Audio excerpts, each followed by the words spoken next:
Hello friends, welcome to my channel SK Raut Classes and I am Sanjay. आज की इस video में मैं आप लोगों को बताने जा रहा हूँ बिहार बोर्ड के 12th क्लास की जो इंग्लिश की बुक है रेनबो पार्ट 2 का पोइट्री सेक्शन का सेकेंड नंबर की जो पोएम है सॉन्ग ऑफ माई सेल्फ, उसी के बारे में बताने जा रहा हूँ। उसका हिंदी व्याख्या, फुल हिंदी एक्सप्लेनेशन मैं आप लोगों को इस वीडियो में बताने जा रहा हूँ। तो चलिए शुरू करते हैं आज का section song of my self. तो कविता शुरू करने से पहले हम लोग जान लेते हैं कुछ important words, because words are very imperative to know the poem very well। Hindi में कविता को समझने के लिए जो पोएम से रिलेटेड वर्ड्स है उनके बारे में हिंदी में जानना बहुत ही जरूरी है। तो चलिए देखते हैं वर्ड्स। तो ये हैं वर्ड्स, इंपॉर्टेंट वर्ड्स इस पोएम से रिलेटेड। फर्स्ट वर्ड है सेलिब्रेट। सेलिब्रेट मीन्स होता है खुशी मनाना। नेक्स्ट है अस्यूम, मीन्स मान लेना। नेक्स्ट है लोफ, बिना उद्देश्य के घूमना। नेक्स्ट है लीन, मीन्स झुकना। स्पीयर, भाला। भाला मीन्स यहां पर पोएम में आगे जब पोएम के बारे में जानेंगे तो बताया जाएगा, जैसे वो घास होता है, घास का जो ऊपरी भाग होता है, सूल भाग जो बहुत ही नुकीला होता है, वो भाले की तरह होता है ना, बहुत नुकीला होता है। तो स्पीयर मीन्स होता है भाला। क्रीड्स, धार्मिक विश्वासों। नेक्स्ट है स्कूल्स, आस्थाओं का। इन अबेंस, रोके रखना। सफिस्ड, काफी होना। हार्बर, विश्वास करना या सोचना। लास्ट है हजार्ड, खतरा या संकट। तो ये थे इस पोएम से रिलेटेड कुछ इंपॉर्टेंट वर्ड्स जिसके बारे में मैंने आप लोग को बता दिया, ताकि आप यदि इसे याद कर लें, आप इसके बारे में जान जाए तो पोएम का हिंदी समझने में आपको ज़्यादा परेशानी नहीं होगी। तो चलिए देखते हैं। तो पोएम से पहले हम लोग कवि के बारे में जान लेते हैं, अबाउट पोएट। तो सॉन्ग ऑफ माई सेल्फ, इसका हिंदी मीनिंग होता है स्वयं के गीत या स्वयं का गीत, खुद का गीत। तो इसके जो कवि हैं वो हैं वॉल्ट विटमैन। वॉल्ट विटमैन साहब का जन्म हुआ था 31 मई 1819 को, मीन्स 31 मई 1819 ईस्वी को वेस्ट हिल्स न्यूयॉर्क, ये न्यूयॉर्क है देखिए, वेस्ट हिल्स न्यूयॉर्क में इनका जन्म हुआ था।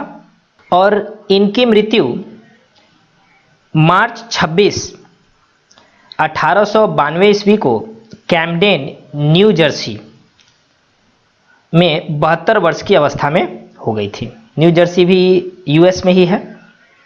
इनके पिताजी का नाम वॉल्टर विटमैन था और इनकी माताजी का नाम लुइजा वैन वेल्सर विटमैन था। He was the second of 9 children of his parents.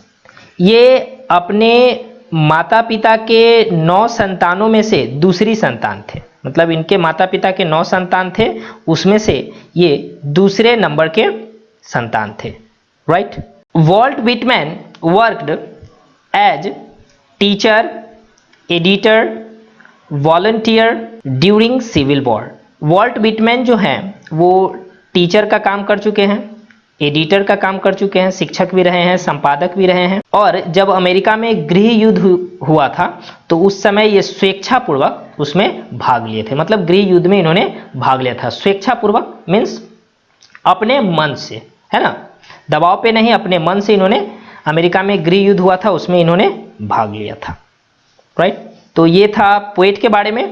अब हम लोग कविता जो है उसका विषय क्या है? The theme of song of my self. चलिए देखते हैं कविता का विषय क्या है। ये जो पोएम हम लोग पढ़ रहे हैं आखिर किस चीज पर आधारित है, उसका विषय जान लेते हैं। Song of my self bye Walt Whitman celebrates the theme of democracy and the oneness of mankind, especially the American people. Walt Whitman द्वारा यह जो स्वयं का गीत है सॉन्ग ऑफ माई सेल्फ, इस विषय पर उन्होंने लोकतंत्र और मानव जाति की एकता, खासकर अमेरिका के लोगों की एकता को दर्शाया है। अमेरिकी के एकता के बारे में उन्होंने दर्शाया है, उसका यह प्रतीक है यह कविता। As well it represents transcendentalist thought concerning mankind's common soul. साथ ही यह सार्वभौमिक मानव जाति की आम आत्मा के विषय में विचार करता है यह कविता। The poem also focuses on the theme that life is a journey to uncover own self, one's identity. यह कविता इस विषय पर भी केंद्रित है कि जीवन स्वयं की पहचान को उजागर करने के लिए एक यात्रा है। मतलब जीवन जो है अपना एक पहचान बनाने के लिए एक प्रकार की यात्रा है। तो ये थी कविता की थीम, जिसमें वॉल्टमैन जो है अपने जीवन के बारे में बता रहे हैं और अमेरिकी लोगों के जीवन के बारे में उन्होंने इस कविता के माध्यम से दर्शाया है कि जीवन जो है वो आनंदमयी होना चाहिए, आनंदमयी रूप से जीवन को जीना चाहिए। इस कविता में उन्होंने यही बताया है। चलिए अब देखिए, कविता शुरू करने से पहले हम लोगों को लीव्स ऑफ ग्रास ये क्या है इसके बारे में जानना होगा, क्योंकि लीव्स ऑफ ग्रास के बारे में जानेंगे तभी हम इस कविता को समझ सकते हैं, right.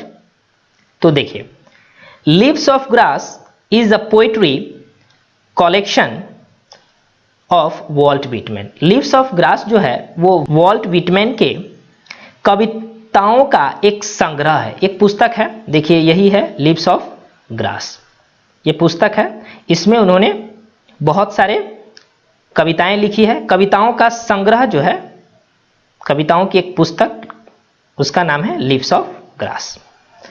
The first edition published in 1855 with 12 poems. और ये लीव्स ऑफ ग्रास का जो प्रथम प्रकाशन हुआ था उसमें मात्र 12 कविताएं थी और ये 1855 में प्रकाशन हुआ था, first edition. And the last addition published in 1892 with 400 poems. और लीव्स ऑफ ग्रास का जो अंतिम प्रकाशन हुआ था उसमें 400 कविताएं थी और ये 1892 ईस्वी में प्रकाशन हुआ था।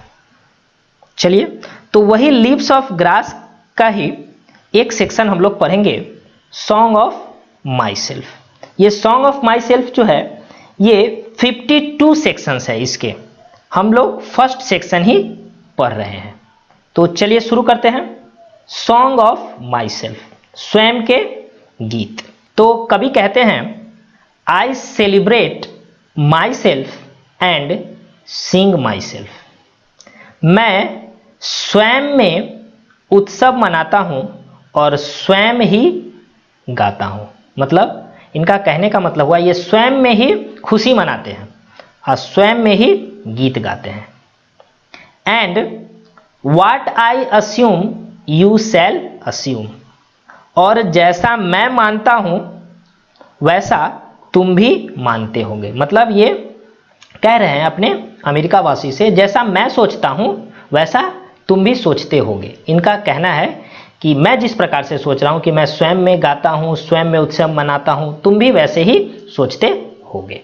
For every atom belongings to me as good belongs to you.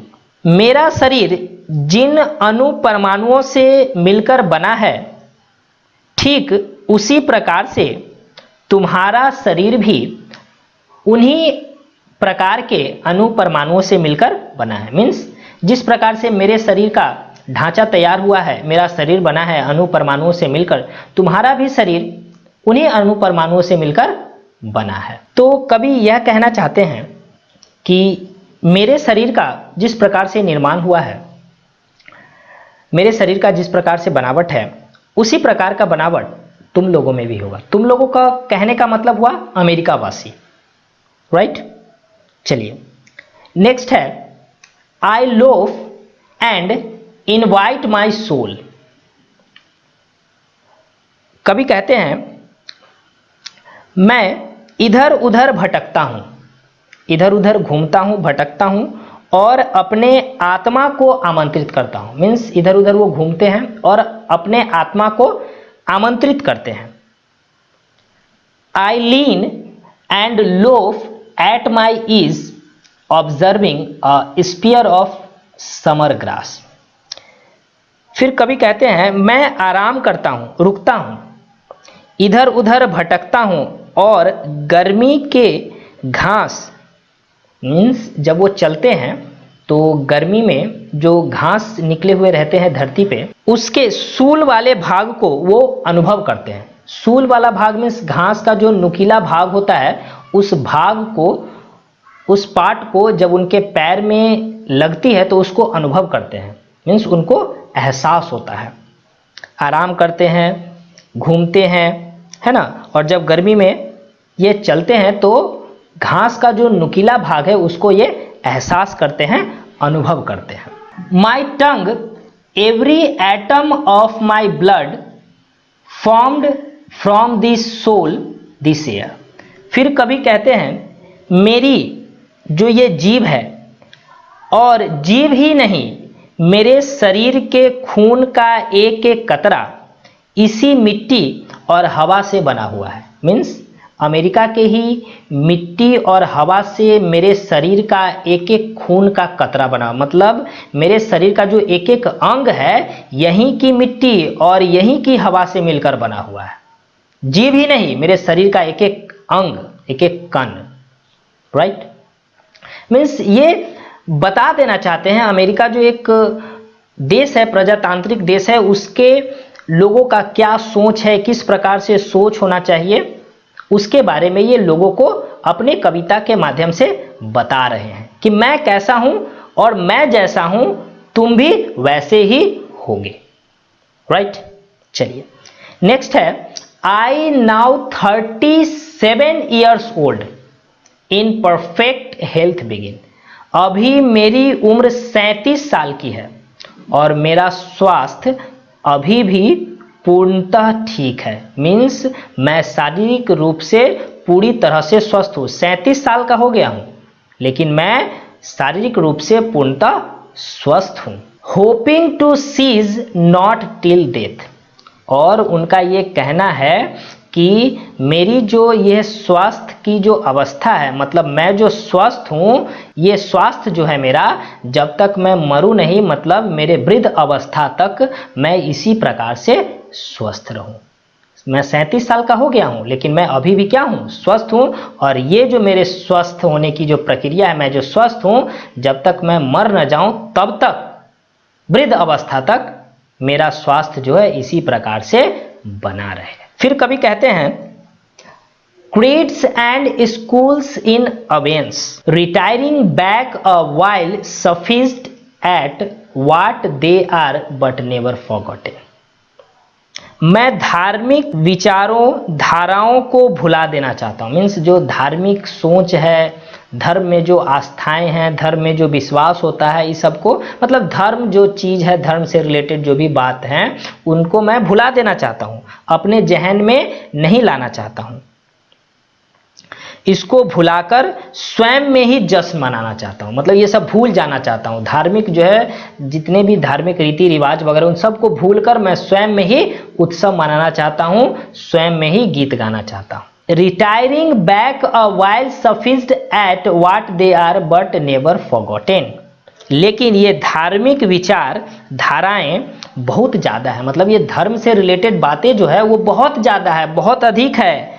मैं इसको भुलाने का प्रयास करता हूँ पर इन्हें भुला नहीं पाता, क्योंकि इतनी ज़्यादा है धार्मिक आस्थाएं, धर्म से जुड़ी बातें जो है इतनी ज़्यादा है, मैं चाह कर भी भूल नहीं पाता हूँ। सोचता हूँ कि भूल जाऊँ लेकिन मैं भूल नहीं पाता हूँ, क्योंकि धार्मिक सोच, धार्मिक चीज़ों से रिलेटेड बात जो है वो बहुत ज़्यादा है, इसीलिए मैं उसको भुला नहीं पाता हूँ।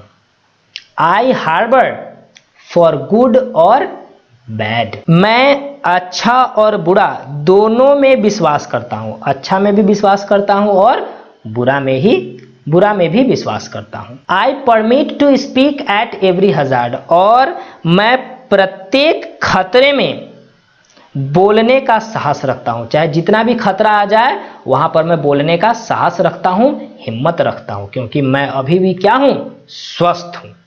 और मैं चाहता हूँ कि मेरा जो ये स्वास्थ्य है जब तक मैं जिंदा रहूं तब तक इसी प्रकार से बना रहे, इसीलिए मैं प्रत्येक खतरे में बोलने का साहस रखता हूं। Nature without check with original energy, क्योंकि मैं ऊर्जा में होकर, प्रकृति वाली ऊर्जा में होकर प्रत्येक खतरे में बोलने का साहस रखता हूं, क्योंकि मेरे पास जो ये ऊर्जा है वो प्रकृति वाली ऊर्जा है, ओरिजिनल ऊर्जा है, बनावटी ऊर्जा नहीं है, मेरे पास ओरिजिनल ऊर्जा है, क्योंकि मेरे में ये शक्ति जो है अभी भी बनी हुई है, मैं यंग हूं, इसीलिए मैं प्रत्येक खतरे में बोलने का साहस रखता हूं, हिम्मत रखता हूं। तो ये थी कविता। आशा करता हूं आप लोगों को कविता बहुत अच्छी लगी होगी। चलिए मिलते हैं नेक्स्ट वीडियो में कुछ और नए टॉपिक के साथ, तब तक के लिए धन्यवाद।